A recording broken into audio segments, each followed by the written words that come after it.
G'day, good people. Oh, no one's even watching. Jesus. I'll wait a little bit. See if we get single digits or double digits. Hello. Wow, we're still on 0. That doesn't happen often. Maybe there's like a footy final on or something. Is the cricket on? Oh, we got 1. Okay, 2. Can anyone explain why we've got hardly anyone watching? Which, is it public? I think I did it public. Is the footy on? Is there like a gridiron final or baseball, or are the Knicks baseball or basketball? I'm not sure. Hey guys, hello St. Martin, Melbourne, Australia, or Melbourne, Florida? I just worked out. What's up, Peter? Well, the usual fecal matter, I guess, is what's up me. Sup, Plucky, Minnesota. Oh, let me turn that off. I got something on. Okay, sorry. Now I'm just gonna. Now because I don't have enough internet to hook into the computer, I have to film the computer screen again. So that's the limit of my high techness here. We're just going to test it out, just whilst everyone's having a look. We should get rid of that. So I'm just doing something on the computer. Oh, come on, give me a break. What's wrong here? Oh, there Here we go. Let's see if this works. Is it a turny thing? There we go. Maybe that will attract more people to watch. Look at that handsome creature there. Look, I got eyebrows, people. Mark did that. Hi, Mark from Cairns. You made me like very masculine with my eyebrows almost as big as an Italian girl's after 40 birthday party. Anyway, okay, good on you, Yao. Yes, we might see. Howdy, comfortably numb. Wolfman? No, mate. That's just me in the morning before I have a little bit of a shave. Thank you, Steve. I am a very handsome caveman. Although I think the handsomeness of cavemen end at 3.5. We're in the 0 to 3.5. Here we go. All right, 120. Oh, you're 114. Oh, Wayne, get off, mate. I'm on a live stream. Sorry, I don't know how to turn off messages when I'm doing a live stream. All right, will we wait till there's 200 people, or should we start? Oh. Wilson's happy. Wilson was a little bit concerned at the start. He was rather disconcerted, actually. I actually favour the term disconcerted ever since I heard it on Saving Private Ryan when what was his name?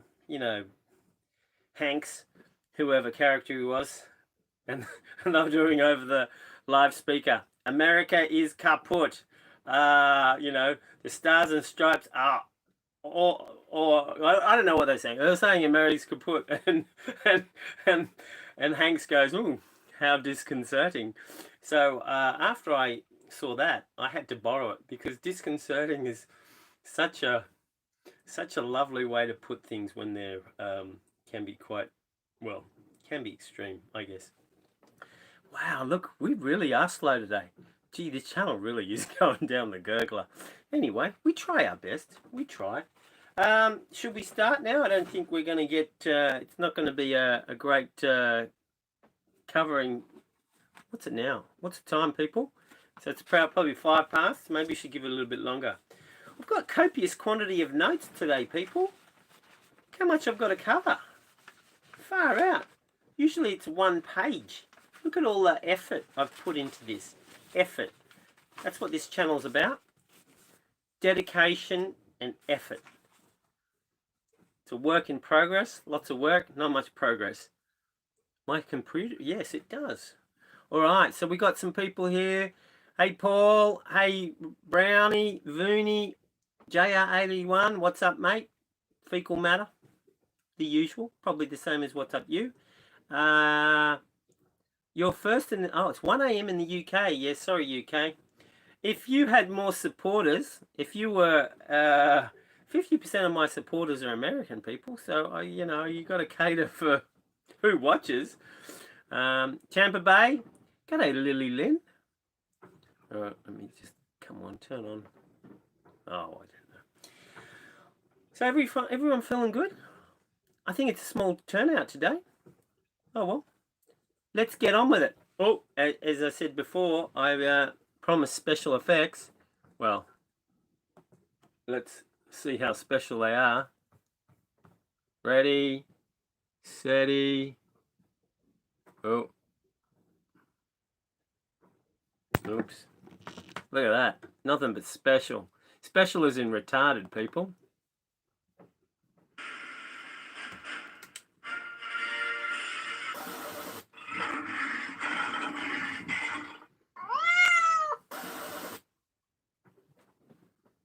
Yep, that's it, people. That's as far as my special effects got.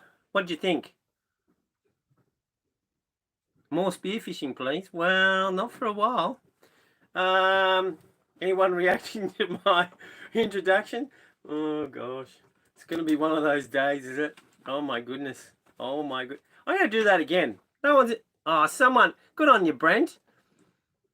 Brent Penfold, one of my ablest and truest supporters. Oh no, I got a 10 out of 10. I'm doing it again, people. So little reaction. I don't know how to do it again. Oh shit. Oh.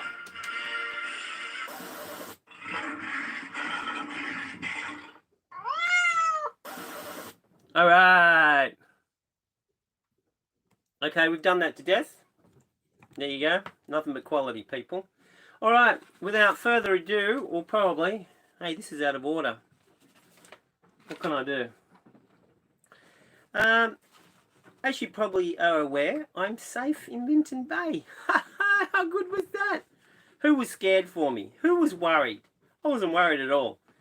You know, if I didn't end up surviving, it would have solved a whole lot of problems, people. So, you know, you got to look at it from both sides. So there you go. What do you think, Wilson? You happy with that, Wilson?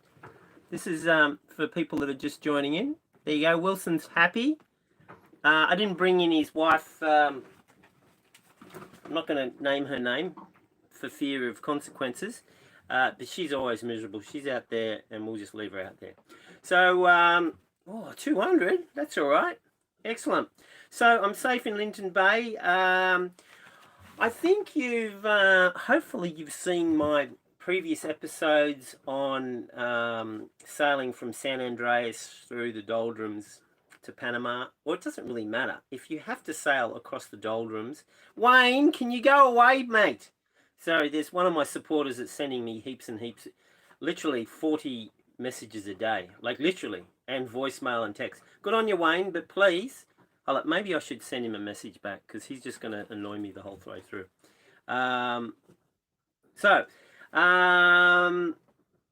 Maybe I should do that. I don't know. Actually, I don't even know how to get back if I do that. Maybe I shouldn't do that. Let's see if we can work this out. Just hold it for a sec, guys. Oh, sorry, guys.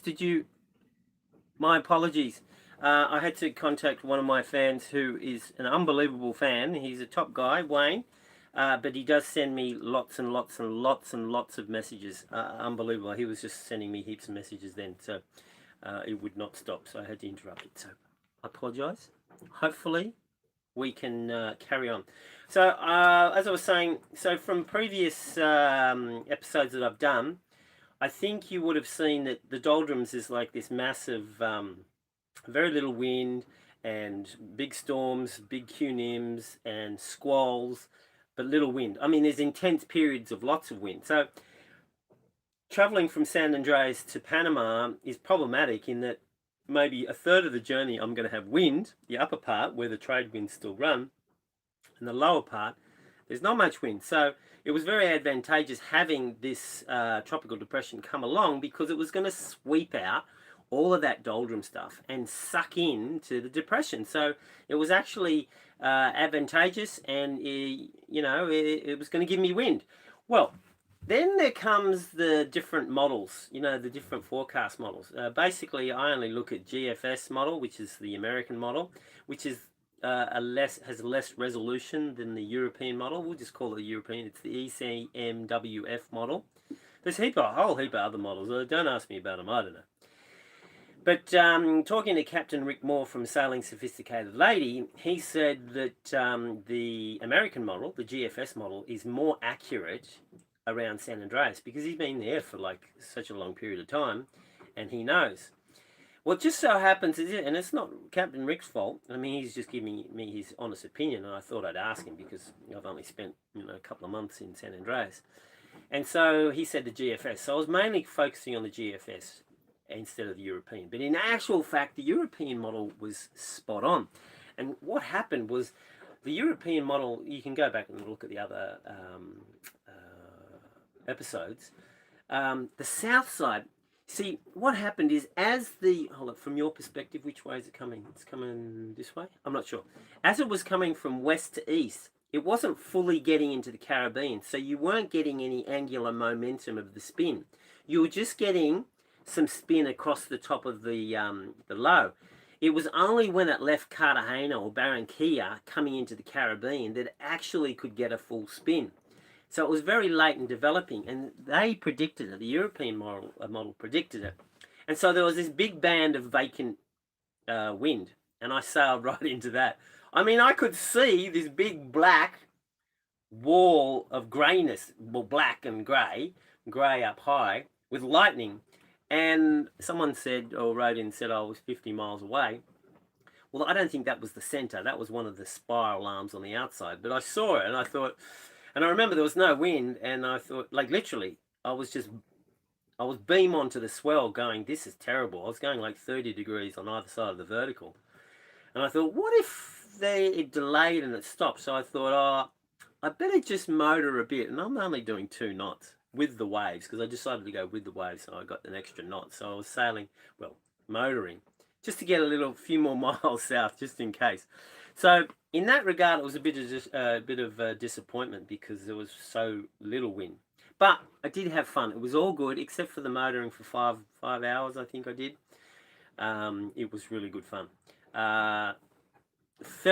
Experienced a lot of the wind, the rain, and I was exposed the entire time, completely wet through for probably 60% of the time. But I loved every minute of it. This boat's a very wet boat. I took down the Bimini. There was no protection whatsoever. And yes, you get cold, but I thoroughly enjoyed it. But let's get into it. So I just thought I'd discuss some observations that I have. Look, I am no excellent sailor, despite what people say and think. I'm not, okay? I'm just a guy, just going from A to B, tweaking the sails here and there. I'm not like Steve and Linda Dashu, and I understand the weather intimately and how to pick. But I'll do this, and I look at the clouds, and I look at how things are moving, and I sort of, have an educated guess. But I'm not Steve or Linda Dashu. You should look them up. Dashu, Dashew, especially Steve's and Linda have written about storm sailing and what you should do. And I think they really are the best. I mean, people that have looked at Lynn and Larry Party, and there's another group, I can't remember who they are, the old ones that just had in books. This is before the internet. I think Dashews are the best. So you suss that out. Yeah, and when we're looking at the meteorology, I'm not like, remember that guy there's a guy nicknamed Clouds. I think he's Australian or New Zealander, and he can pick the weather unbelievably. I'm not that type of person, okay? So this is just my observations of sailing, okay? So take it with a grain of salt. Doesn't mean what I'm saying is perfection, or I'd go with a 40% rule. How about that? All right, so what have we got here? So we've done the European and the American model. So yeah, the European model was best, and so I got stuck in the low winds. But we started out with some promise, I think, before I even cleared the island, and so the island was downwind of me.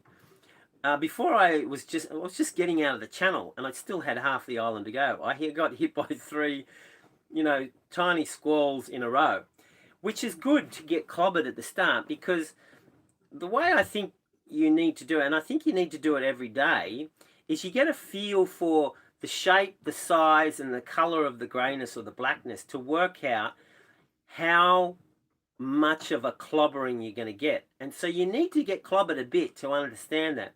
And so after like I was only 15 minutes in the sail, I already knew that a certain particular grayness, sizeness of cloud was not going to hurt me at all. And it was only like 20 knots. And so, when you see a squall coming and you single-handedly, or you should, reduce sail and sail, conservatively. But if you're paying attention to these things that are clobbering you minorly, then you can sort of, save yourself some fuss, okay? Mind you, that sort of ended, I think it was about 4 hours in. I was approaching Albuquerque Reef. There's 2 islands, or maybe 3 islands, and there's a reef, like a coral cay, and that's south of San Andreas. And I was going to go upwind of it, and it just got grayer and grayer. It was always grey, but then light rain was everywhere, and so I couldn't actually see the size of the clouds coming towards me. But I could see it was darker grey, and I was getting grayer and grayer, and I was thinking, what's going to happen? This is pushing me onto the reef. Am I going to, be in trouble? Because you remember, the charts are not accurate. They're 2.5 to 5 miles out. So, if you're cutting it fine by 5 miles, according to the plan, you might only be cutting it fine by 2.5 miles or less. And so 2 miles is not a great deal of room to run to if you're in a squall that's going to go for an hour. So this thing, I was looking out and I was getting closer and closer, and I could see the white water kicking up, and I thought, yeah, that looks about 30 knots. And I'd already had, my big jib is a bit of a problem when I'm pulling it in myself. So anything over 20, 25 knots, it's really hard if it's fully out for me to pull it in. Even if I go downwind, it's hard to furl it up. And yes, you can use a winch, but you shouldn't when you're furling, because you can damage stuff, okay? Because if you've got something caught or something, you will bugger your chain plate, the rigging. You ought not to. Anyway, so this thing came and hit me and really knocked me over, and I think I got some of it on film. And it was just completely, and then I was wet the rest of the day from that. But then I thought, well, look, and it just kept on going and going and going. I thought, well, look, I better run now, because I was still north of the reef. So I ran north of the reef for I think it was 40 minutes, or maybe an hour, because it was still blowing at 30, 35. And I didn't shorten any sail, just dumped the main a bit. And then it sort of eased off, and then it sort of cleared up, and then I could see the 2 islands. And once you see the islands, you know where they are, and it doesn't matter about the chart. So I just kept 5 miles off, and I actually went on the windward side anyway. So that was good in the end. But these little clobberings, my point is, even though I don't get to gauge the blackness and the size of the cloud that was hitting me that time, I was knowing that on that day, the worst at the moment, I was only going to get 30, 35 knots. So it's good to be minorly clobbered, and don't be worried so much, okay? What's the worst going to happen? Well, what happened, I think, when I do the video, we lean over, I run forward, I dump the main, and as I was doing that, I was already rounding up. So the boat's already working it out, even without me doing anything. So it's not that bad. And then I just ran with it, okay? So that was fun. And then I was wet continually, literally, for that whole day, right through. I changed clothes 4 times. So what I found also is, if you're going to get good wet weather gear, you should get good wet weather gear. All my gear is secondhand. I've currently got gill stuff, but it's useless. It's Gore-Tex. It gets wet. As soon as a water drop hits it, I can feel it on the inside. So it's complete rubbish now. So, yeah, I don't know if you can Scotch guard it or something like that, but it's terrible. Sorry, I got some more messages coming through. I'm very popular tonight, aren't I? 305 people. So, yes, I was wet. Now, after 5 hours, I was starting to get cold every 5 hours, so I put warm stuff on. But then the rain came and hit me again. And in the end, I was just sleeping with my wet weather gear, some stuff covering my legs, and basically I was completely wet. Yeah, for the first 24 hours. I mean, occasionally I was getting dry between the squalls, because, you know, when you wear your clothes long enough, they start to dry out. So you're sort of getting warm, but then you get down again, and then you get cold. And after 5 hours of that, well, you needed to change your clothes. So it was fun. It's all about, see, there's no headache tablet for life, people. Sailing, you're going to get wet. If you want to avoid getting wet and avoid the wind getting in your face, you're not really sailing. So in that respect, yes, there was a time when I was huddled in the bean bags and it was like 2 a.m. and I was cold and I'm going, in fact, I think I had a kip for like 30 minutes because I woke up and I was cold. And I think, you know, when you just start to fall asleep, your temperature lowers. And I woke up and I was shivering. And yes, you can say you're miserable, but I look back now, 2 days, 3 days later, and I look back with fondness because it was good to be there. It was good to feel that. I didn't need a headache tablet to push the surroundings away from me. You just accept it and live it.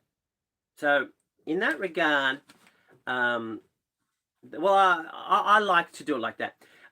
There was a quote from a guy, I think he was a doctor. He had a boat in the Queen's birthday storm of 1994, and they interviewed him.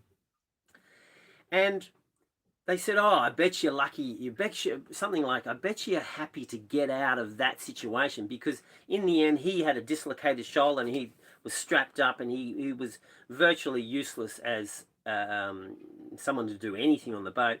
And they were all worried and the waves were still big, and they decided to abandon the vessel and they all got in. And when they interviewed him, they said, are you happy you're out of that? And what he said, it struck a chord with me. He said his greatest feeling that he felt was regret, because he's never going to see these mountainous waves again, towering above his boat and feeling so small. Because the chances of getting into a storm that big, like the Queen's birthday storm, it's pretty remote.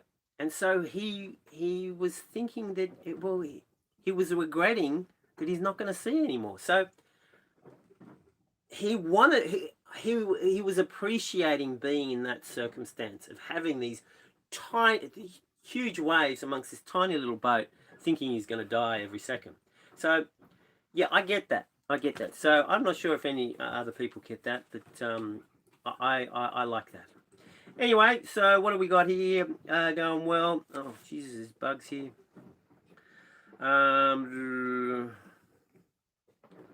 Okay, sorry, I'm just going through. I've already spoken about this. Sorry, people, bear with me. Okay, so, yeah, so basically first day was all wet, and I loved every minute of it, even the shivering and the misery and being constantly wet. Now, the second day came along and the wind was dropping. Like at the start, it was like 10 to 12 knots. So when I went up to 60 degrees to windward, I could bring it up to, say, 15. And so I was still chugging along quite good. But then I was dropping to 6 to 10 later on. But the day would have opened up. It was blue sky with puffy, nice clouds with occasional big-ass cumulonimbs around. And I thought today, because the wind's dropping, I thought, let's try and sail as intelligently as possible. I know it's hard for this blog, but, you know, we try. And so I was trying to get the maximum amount from the clouds and the orientation, and I was weaving around. Because when you get done by a squall, if it really travels through you, you get a lot of wind, and unless you can stay out that wind and run it along and then exit at the best spot, if it overtakes you, you're going to be in this dead zone after it where there's very little wind, and then you got to wait for the system to go, and then the wind then sucks into it from behind it if it's still, you know, growing in itself. If it's dead, then the wind's going to be dead for a greater dead zone. So I thought, let's do it intelligently, and I was going to go upwind of all of those, because if it's a developing cloud, here we've got, I've done a diagram for you people. This is my understanding. Oh, is it a bit too bright? Oh, there we go. Well, there we go. Look at this complicated stuff, people. So I looked at this from the internet, and they had all of this diagram here, but they didn't have this here. And I think this is actually what happens. So don't quote this as being gospel, but this is what happens, I think. As the cloud moves across, we've got shade here, right? And this is cooler air, and this is warmer air in the sun. And so this cooler air pushes in front, and it kicks off thermals, which feeds into the cloud, right? And then when it starts to dump, we get this huge gut, well, not a huge, but you get a gust front pushing through as well here, which kicks up more thermals. And if you have behind it, then if this is still growing, as the thermals come up, the water vapor goes into water droplets, which is, like if you try and envisage this, if you had a jerry can of moist air, one jerry can, so 22, 23 litres, and just air, not nitrogen or oxygen, just moist, well, just H2O in it.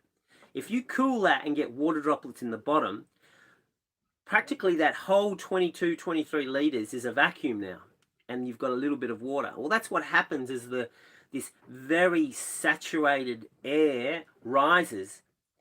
You get water droplets, and then there's a vacuum, which sucks up even more of the rubbish. So if the cloud's still growing, then upwind of it, you get it a few more knots, or depending on the size of it, it's going to be more wind up here. So if you can sail on this side, right, you can get more knots, and so that's more wind speed. So that's what I was doing. Now, it was funny this day. I was going great. It was like ping pong. Not ping pong. Pinball. You know, there's a cloud, growing, QNIM here, growing, and I'm going, nee, nee, nee. It was great. I loved it.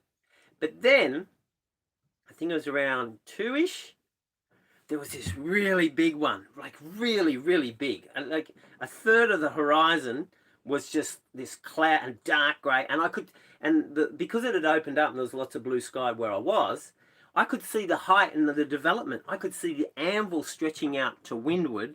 I could see the anvil, to leeward. I could see the anvil going out to windward.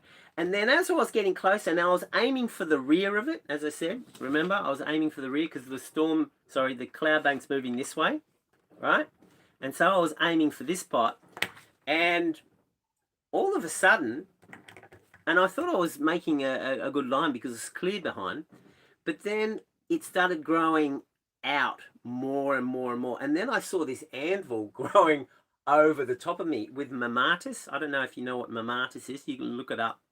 Mammatus comes from like mammary, and mammary is like tits, like boobs. And it's like boobs hanging down from just underneath the anvil. And that shows really vicious downdrafts. Now, if you've got really vicious downdrafts, you got really, really vicious updrafts. And so this anvil was not so much growing leeward and then windward, it was growing everywhere. And I was going under. I'm going, okay, time to tack. And so I tacked away and I started heading back to San Andreas, just enough for me to then get a little, and it was still drifting, remember, majoritively it's drifting down from northeast to southwest, and I'm heading southeast. So I got 20 minutes. I did one tack of 20 minutes, and then I tacked back, and as I got in, I had good wind. And then I had wind of like 12 to 15 apparent, and it was all good. And that was a beautiful sucking in effect, and it was good. But then came like 4 or 5. There was another smaller cell that came along, and I looked at it and I thought, it was just right on, aimed for me. And then I went a little bit, try to go upwind, and then it sort of slowed a bit. And I went, maybe I'll beat it going downwind. And then it was following me, and I kept on doing this, and it kept on following me. And I just worked out it was just going to clobber me. And as soon as it clobbered me, that was the end of the wind anyway, and it was completely gone. I had to motor out of that, and then I motored for the 5 hours. Yes. And that's when I was caught in the European model, the one that they foretold was going to be no wind on the southern side of the tropical depression. And that's where I was, people. So it was a bit annoying.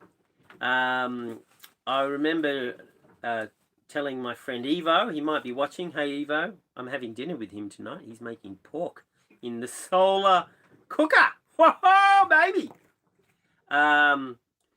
He left a day before me, and I said to him, "Oh, there's a big bank of no wind. Yeah, I don't know if it's the right thing Wednesday, but in actual fact, it was the right thing because according to the European model, there was not lots of wind, but there was wind at least. So if I left the day before, which I could have, like Evo did, I would have had wind almost the whole way. I think he motored for 3 hours, so it would have been the better choice.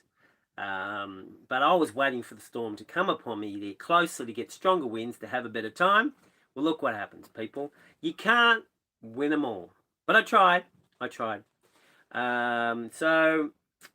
that was about it. Oh, so I've done that page. Woohoo, baby. 1 down, 17 to go. 30 minutes in. 340 people. That's pretty good. 237 thumbs up. Sorry, let me just refresh my memory. Thank you, 5 Rings Promotions. All good. How's the toe? Oh, you want to see it? It's broken there. And this nail's going to come off, and that nail's going to come off. I don't know. Can you see it's all swollen? It's a bit tender, people. It's a bit tender. But you know what happened? I explained it to someone in the comment. I'm a big believer of wearing shoes. I've got deck shoes, leather deck shoes. I bought special leather, you know, your deck shoes, because they're the best, right? They breathe, they never smell. You get them wet, salty, whatever. That doesn't matter. You let them dry. You should wear them as you're getting dry, otherwise they get really crunchy. And I was wearing that the whole time, and then I was coming inside because I was cold and I was getting a new set of clothes, and I stripped off completely. And then I had to go up. There was a flogging sale or something, so I went, oh, I'll just tweak the sail. And as I was going through, I kicked the damn block of the main. Far out, man. And I've been wearing shoes the whole bloody time. So I'm a big believer of wearing shoes, because if you need to get A to B, you got to go, like, how many times did my jib sheet, that's the rope, get caught in the furler cage of my staysail? And it was happening all the bloody time. Never happened before, and then it's happening all the time. So if something's coming down, like a squall coming down, you need to furl something, and you got to get there quick. You don't want to worry about your feet. You want to be able to kick shit and get there quick, get the job done, and run back. Well, there you go. So I'm a big believer of wearing footwear, because there's too many tow hazards on a boat. It's not worth it. We can really ruin your trip. Unless you're a Neanderthal like me, and you just ignore the pain. I don't think I've got... I think COVID affected my taste bud and my pain. No, maybe it evaporated some of my brain. I don't know. But I feel pain less, people. Yeah, so I tried lying. I was going to... did I mention that? So when the wind died, I motored because I thought I'd get a few more miles south. Whoa, second page done. And when I motored with the swell, I was actually on a southwest direction. So people were probably going, Pucky, why are you going in a southwesterly direction? Well, it's to go with the swell. Because as soon as I was going southeasterly, well, the nor'easter swell, and I was just literally 30 degrees either side to the vertical. The boat just goes. Because there's no sail up. I can't have any sail up. There's no wind. There literally was no wind. It's crazy. And I could see that big black bank with lightning, like, I don't know how 10 mile away. It wasn't the center of the storm, people. The center was way further over. So what do we got? Now, third day. Third day, how good was that? I've had a top day. It was, the wind came in around midnight, so I put up all sail again, and it was slow going. I had to go, again, 60 degrees to wind to build up the apparent, but, it was good. And then... let me read what I've written here.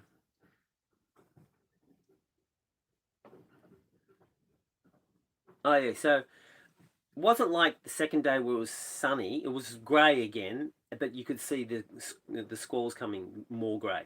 So it was basically raining the whole day, but it was so enjoyable. The wind started coming in the morning, like 7 o'clock, 8 o'clock, and it was coming in 15 to 20 knots. And I've got a picture for you. It was really weird, and this carried for me for 2 hours, this. Let's see if you can see this diagram. This is a top view. There's me. and I'm sailing along. Now, there was these clouds, like these squalls. I could see them. Well, at the start, I could only see one, right? And I could see it coming, and I didn't reduce any sail because I was trying to get in as fast as possible because I want. Hey, Jeff, thank you very much. I was trying to get in to Linda Bay as soon as possible, obviously. And of course, because I went so far south, well, even if I didn't go so far south, I was going to have to cross the shipping channel for all these, the ships going into Panama Canal. And I wanted to do that during the day because at night it can be really problematic because there's this one area where they anchor and they still got all their lights on. And if you've got ships exiting the canal coming into the Caribbean and you've got a background of a whole lot of lights, if you're trying to sail through that at night in rain, so your visor's down, it's really hard to work out because I don't know if you know with collision regulations, you look at the bow light, the stern light, and the red and green light, and you try and orientate the moving boat, and then you've got all the other lights behind you. It's a very confusing picture. And so I wanted to avoid that. I wanted to try and get there through that before nighttime. Anyway, so I didn't reduce sail. This squall came along, and then after the squall, there was another squall, and they were all along each other's shoulder, all the way along, coming from the southwest. And what made it really fun, I had still a nor'east swell coming through at like 6 feet, 2 meters. And then in like 2 hours or an hour, I started getting good, 3, 4, 5 foot chop coming directly opposed. And here I drew another diagram. So this is the nor'east swell coming this way. And then from the southwest, I had this. And so when they come up, when they join together, they add, and so you get peaks on the peaks. And so it was really fun, people, because you'd go along and you're flying along. Sorry, I was on this side. You're flying along, and then these waves hit you underneath. Not all the time. Sometimes they're a bit to the right, or a bit to the left, or a lot to the right or left. And that picks the whole boat up and then drops you down quickly. It's like you're weightless. I don't know if you've seen waves bouncing off a beach and kids riding waves backwards that hit other waves and they join together and they really shoot up. Well, that's what was happening. It was awesome. I had that for like 2 hours. I tried to film it. I don't know if I haven't gone through the footage. I don't know how successful I was at filming it, but it was, oh, good on you, BD Boatman. But it was really fun. Like I was maxed out with the sail I had at 20 knots with these squalls continually coming along in a line, all along their shoulders. It was wonderful. So it was like a cloud streak, but offset a bit, and it was feeding me. It was wonderful. And with the swell and then the chop added to that, throw me in the air, it was hilarious. It was absolutely, if you were there, you would have been laughing your head off because, I was even trying to aim for it because you'd see the swell coming as easier to see. And then you try and guide the boat, 5 or 10 meters to get the little plop up effect. Lots and lots and lots of fun and lots of speed, like going really fast. Well, fast for my boat, 7, 8 knots.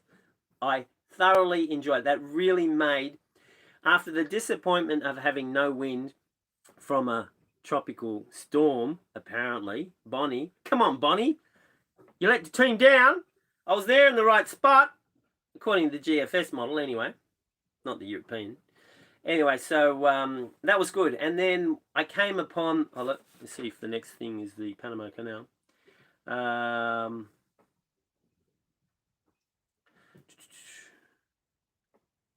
Oh, yeah. And then I got to the channel where all the boats come in to the Panama Canal. And there were no joke, I've got it on film, all of this. The 30 boats anchored, ready to go into the canal. But I don't know how they actually work, but some were coming around the point, I think from Cartagena or Barranquilla or something like that, and they weren't anchoring at all. They were just coming past and going straight to the canal, and I could see them. And so I just thought, is it a schedule system where they say, oh, I'm going to be in Tuesday, and they're not allowed to come in early? I don't know the situation there at all. But there were 30 boats anchored all along the coast, and some were going through and some were coming the other way. So at night, it would have been a nightmare. But then it became a bit of a nightmare. And it's good to have your blood pumping, people. You got to have your blood pumping. You try and do it once a day at least, okay? You try and get a little bit fearful a little bit scary. And this is what happened. I was coming through and it was all good. And I thought, well, look, I'll just go between the main channel where the boats were moving and then the anchored people. And there was, you know, half a mile or a mile, and I'll just go through there and I'll be safe as houses. I won't be interrupting anyone. I won't be annoying anyone. I'll be in my own little lane because obviously they don't go too close to the anchored ones. And then all of a sudden this big, well, not all of a sudden, there was always this big black thing over the coast. And because it was southwest, I thought it was just going to blow parallel to the coast and that was it. But it didn't. It grew out and then it was dumping on me, like dumping. And the visibility went down to literally 100 meters. And I'm thinking, Jesus, 100 meters viz, I'm going to have no time to get the boat out of the way if a boat that's going into the canal and not anchoring, if he's coming along, I'm going to be stuffed. And so I remembered there was a big container ship. I think it was, I can't remember the name, but I've got it on film. And I remembered the bearing and I was aiming for its arse end, the stern end. And well, at the start, I was actually going parallel, and then I thought, okay, it started draining. I thought, oh, this is going to be a problem. And then I started aiming for this boat because I thought, I need to get out of this channel. I'd rather hit a stationary boat because I could at least probably, you know, turn to wind and then turn on the motor and maneuver. But if I've got a boat coming at 20 knots, 15 knots at me, and I'm trying to maneuver, it's going to be a problem. So I actually then sailed between the boats that were anchored, because that was the safest thing. I'd rather hit a stationary boat. And so I went into that the channel where they were anchored, and then I went even closer to shore because then the guarantee. But literally, it was so sudden, the rain was so thick, I could see barely 100 meters. So that got my blood pumping a bit. And even when I was getting close to this boat that had a huge amount of containers, I could only see it right at the last second. So it was amazing. I've never had such heavy rain at such an inopportune moment. I'm sure I've had heavy rain before, but it really got me going, I'm 96% of my journey through to my destination. I'm going to get run over by a boat. Anywho, that was a bit of excitement. There you go, blood pumping. All right. Whoa, 3 sheets down. 42 minutes. Shivers. I've got to go eat in 18 minutes. I've got to be done soon. All right. Oh, more special effects. Who wants to see special effects? Just bear with me, people. I know I've really prepared. I know there's ways to have this on this, but I don't have enough internet to run my... look, I don't know. I can't use my computer to do the live stream. I have to use my phone. For some reason, it doesn't do it. Anywho, it's probably the area. All right, let's have a look at... Here we go. Special effects time. Who's excited? Possibly not.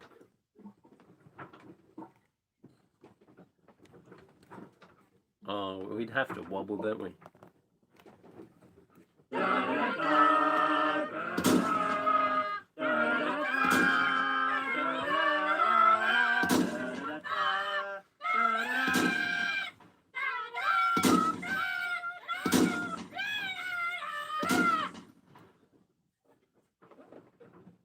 All right, what are we doing?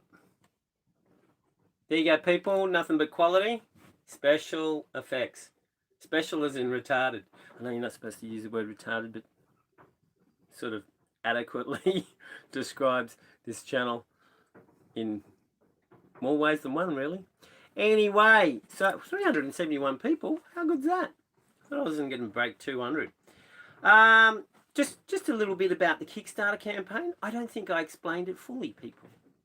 People go, oh no, he's gonna... Let's start turning off. We'll see what the numbers do. Yeah, here they go. So it was 380, now 379. Okay. Oh yeah, so got no more special effects. So yes, we're going to talk about the Kickstarter campaign. Hallelujah, hallelujah, hallelujah. What was that, Plucky? The Kickstarter campaign, you said? Hallelujah, hallelujah, hallelujah. What was that, you said? I'm just following the voices here. Oh, Jesus. Hallelujah, hallelujah, hallelujah. What was that I hear you say? Sorry, okay, that's enough probably. I'll start losing people. Yeah, 5 down already. The Kickstarter campaign.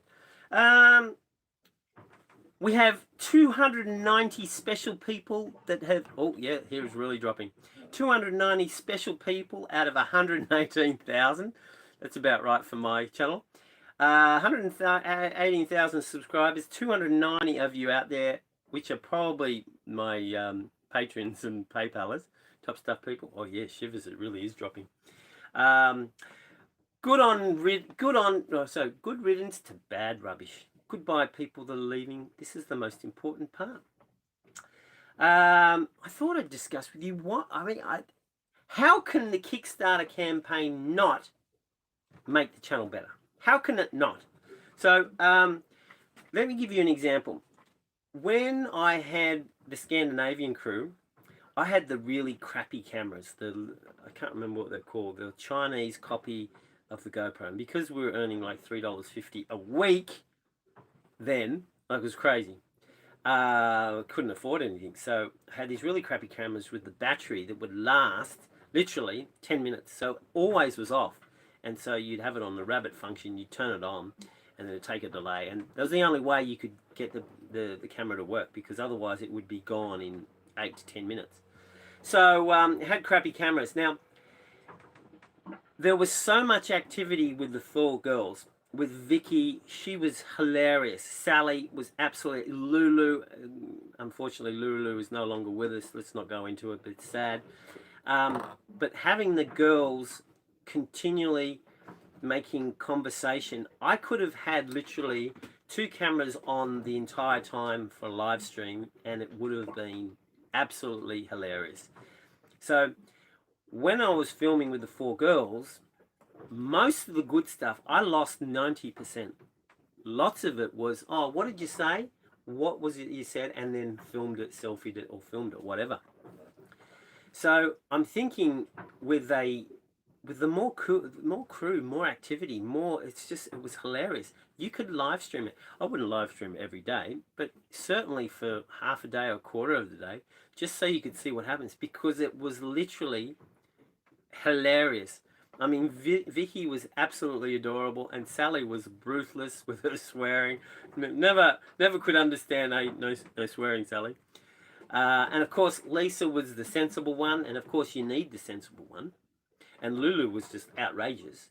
So we had a very good mix. And so having the Kickstarter campaign is going to put, look, more activity, more crew, more smiles, more conversation, more happiness, more activity. And coupled with all of that, we're going to have the drama of the Elcano Challenge, which is the fact that we cannot just turn on the engine. I mean, don't get me wrong, I think diesel engines are great, because they're reliable as all hell.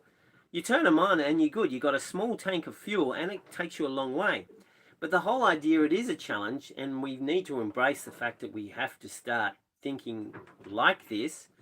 And so the Elcano Challenge is going to be a challenge. So not only we're going to have all the activity, the fun, the things of the girls, but we're going to have the restraint of not being or not having our well, hold on, I put it in very intelligent, eloquent terms. Hold up. Without the constraint of having no backup at all. So we're not going to have any backup diesel at all. It's just going to be us relying on our battery bank and working out very carefully what we can use. So I think that's a very exciting thing. It's not going to be a daiquiris channel. No, we're never going to be a daiquiris channel. I hope we never ever become a daiquiris channel and a wine, and we're sitting out the back deck and going, oh, what do you think, my dear? This is lovely. Oh, look at the sunset. Where there's absolutely nothing going on except for them whiling away the day, eating and drinking and doing sweet FA. If you want to watch that, don't watch this channel. With this Elcano Challenge, it's going to be exciting. It is going to be fun. And if we can somehow have some satellite thing that maybe we might get sponsored for, you can get to watch it or live stream, and so you can see exactly what's happening without any editing whatsoever. So I think that's exciting. So I'm doing it. I really am. I'm doing it without your help at all. We've got 290 people that have believe in the cause. I'm doing it regardless. But I will tell you this. It's going to be a long time for me to get it up and running if I do it by myself. So if you like the weekly fun, humor, whatever Sailing into Freedom is for 17 of you out there, there's not many. There's not many that appreciate the Sailing into Freedom. And I get it. But I will do it alone, and so be it. But it's going to take a long time. And, well, so be it. I think we're on the next page. All right. A little bit of fun and gags. Oh, it's the 4th of July, is it? Oh, yes. No, I do get, but people can watch it afterward. Yeah, I'm sorry, people. I don't know anything about the 4th of July, except from Independence Day. You know, where they kill all the aliens. But I do remember the Independence Day. Yes, okay, yeah, I did make a mistake. Well, there you go. There you go.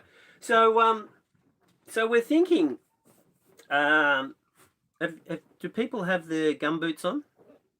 You know, very high gumboots. You might need high gumboots for this episode.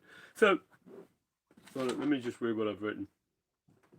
Oh yeah, I was warned by some people that are advising me. Yes, I have advisors now. I'm almost like the president. People advise me. Actually, lots of people advise me. They go, Plucky, you're shit. You should get off. You should get off YouTube. Plucky, you need to cut your hair. I've got lots of advisors, people. So I'm really not like the president at all, because generally I think with the advisors of the president, they are more respectful. Yeah. Still getting hate mail, people. Don't forget the dislikes. All the dislike crowd. You know what to do. Top stuff. Yeah, so I've been advised not to tell anyone. I should patent my idea before I tell everyone. And it's probably right. But, you know, this is not the Wisdom Channel. Okay, not the Wisdom Channel at all. So, but I'll show you the evolution of our interesting carbon-free power scenarios for the boat, because we're not having diesel. No backups, no diesel, no fossil fuels on at all. No hydrogen. It's just electric. That's what we're doing. That's the Elcano challenge. Get with the program, people. Support the channel. Support the Kickstarter campaign. That's what I forgot to say. That's the last bit. You want to see Sailing into Freedom? You got to support the Kickstarter campaign. Go on, support it. Go on. There you go. So this is the first concept, because you know we're a low budget channel. This is the first concept. So have you got your galoshes on? You got your gumboots on? We're all gumbooted up? Okay. This is the first model I was proposing. Here we go. What do you reckon, people? This is just indicative, because we need a whole lot more girl powers. These are girls, and we've got a bike, otherwise known as a treadly, going into some gear gizmo box, going direct out into the propeller. Now, this is the 2 girl power model. Now, 1 girl power is approximately 0.067 of a horsepower. So, by my calculations, we need about 150 girls to each hull. Yes, I'll say it again. We need 150 girls to each hull, which is a bit of a problem, because then the boat gets bigger and heavier, and then we need 450 girls. And then to house the 400, it's a bit of a logistical nightmare. I think the maximum or the most efficient design is a boat that's 6 foot long, and we've got 10 girls on it, which is not, you know, practical. Well, it just won't work. So that's the idea. Now, I propose a new unit. It's called the Girl Power Unit. There's a group. It's a bit like the Olympians. Have you heard of? Let me refer to it. It's called the Comité International des Poids et Mesures. And they meet in France every 4 years, like the Olympics. They're meeting on November the 16th to the 18th, I think, this year, where they discuss how big's a meter. Jeff, he goes, oh, I reckon a meter's this big. Albert goes, oh, I think it's a bit smaller. How much is a kilo? And they go, I reckon, this is a kilo. And they sit around discussing the units of weight and measurement. Now, power has to have its own units, and horsepower is an old imperial unit. And normally nowadays we use kilowatts or watts. But the difficult thing about kilowatts is it's a very large unit. Like 1 kilowatt's huge. Like just imagine a light globe, 60 watt or 100. That's a more manageable size. I mean, someone like me sitting here doing nothing is, I don't know, 50 to 100 watts or something of heat coming off. So that's a more manageable unit. And 1 watt is too small. So I've written to the, I should say it in Australian, Comité International des Poids et Mesures. That's how you say it in Australian. So I've written to the committee and I've proposed a girl power unit, which is somewhere between a watt and a kilowatt, because it's easier for the channel. I don't know if they're going to table it, and if they, they might laugh at it. But I was thinking if I ship the girls up there with a bike in bikinis, they're going to pay attention. It's going to be the highlight of the meeting.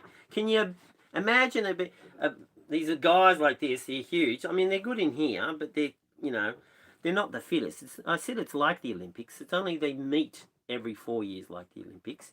But I don't think being fit and good looking is probably in their repertoire. And so if I ship the girls up and say, right, let's propose a girl power unit. Here's the girls in a bikini and demonstrate it. Have a box and have, the power units like 1 girl power, 2 girl power, 0.95 girl powers, and then come on, Cheryl, you can do harder. And she puts in a bit more effort, and then it goes up to 1 horsepower.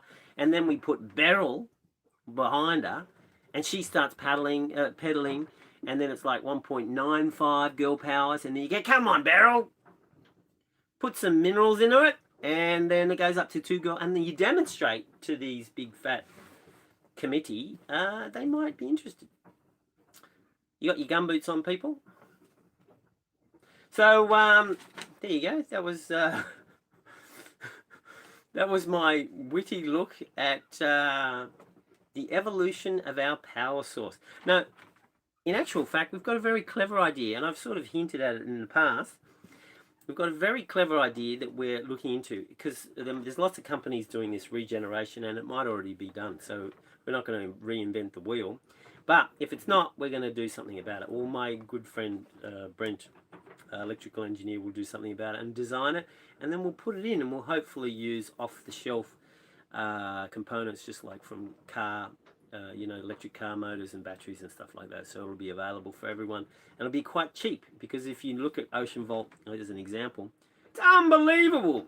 I think everything's made out of gold. Gold. Well, maybe gold with a little bit of osmium. I don't know if you've heard of osmium, but osmium is the rarest precious metal on Earth. It's like 1,500 times more rarer than platinum, and platinum is more rare than gold. So there's bugger all. There should be a unit of measure of osmium. I should propose that to the committee as well. Yeah, actually, I could introduce the concept of a bee's dick. I know I shouldn't swear, but it's not really swearing. Sorry, some more messages here. The concept of bee's dick. See, a millimeter is small, and a micrometer is too small. And if you're from America, a 64th of an inch is small. But what do you go smaller? Do you have 128th? Never heard of that. So a bee's dick is actually a useful unit of measurement, and I've also going to propose that, as an appendix to the girl power unit, and reintroduce some Australianness into the Systems International, so we can have a useful measurement. Because bee's dick's small. I mean, you need it. How close do you need it? Oh, I needed a bee's dick. It's very important. Okay, I'm losing people here. Too many Maybe is B's penis better? Okay. All right. Yeah, so we got a clever idea. We're going for it. I advise you, please have a look at the Kickstarter. Do you want the channel to still grow like a budding little flower, blossoming into the rain, into the cloud? Sorry, I got rain on my mind.